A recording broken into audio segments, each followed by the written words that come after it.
dahil ang San Miguel National High School ay mayroong talented teachers na palaging nandiyan upang maturuan kayo upang higit pang mapaghusay ang inyong mga kakaibang talento.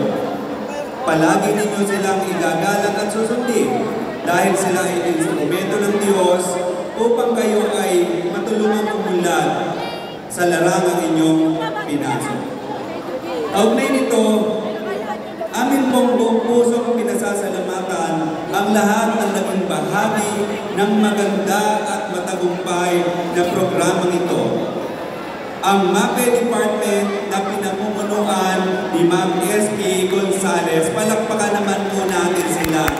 Taon-taon nakakapagpamana sila ng mga ganitong gawain na papataas ang level.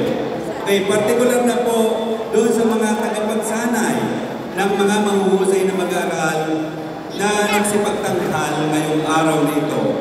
Sa pagtitiyaga, pagsasakripisyo at paglalaan ninyo ng oras, patuloy na nalilinang ang kanilang talento at kakayahan.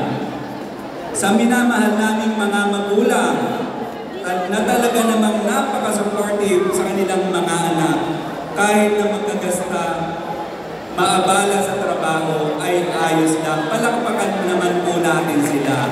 Po talagang hindi biro ang magkagasta dito dahil sa costume at mga instrumento na ginagamit ng kanilang mga anak. Sa mga tagapagtaguyod na binanggit na kanina ng dalawang Masters of Ceremonies, lalo na sa putihing ama ng bayan San Miguel, Mayor Roderick de Guzman Chongson, na nagpahintulot na dito sa sports complex na ito, ganapin ang Recital 2024. Maraming salamat po. Huwag po kayong magsasawang suportahan ang mga mag-aaral at ang ating sintang paaralan tungo sa ibayo pang tagumpay. Sa ating pinakamamahal na Diyos, maraming salamat po at niloob niyong mangyari na makapagdaos kami ng ganitong maganda at matagumpay na pagtatanghal. Ang lahat po ng pinakamataas na parangal at papuri ay binabalik namin sa inyo.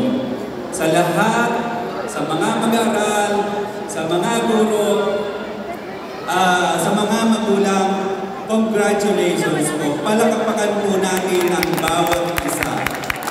Muli po, magandang buhay po sa ating lahat at pagpalain tayo ng Diyos Ama sa langit.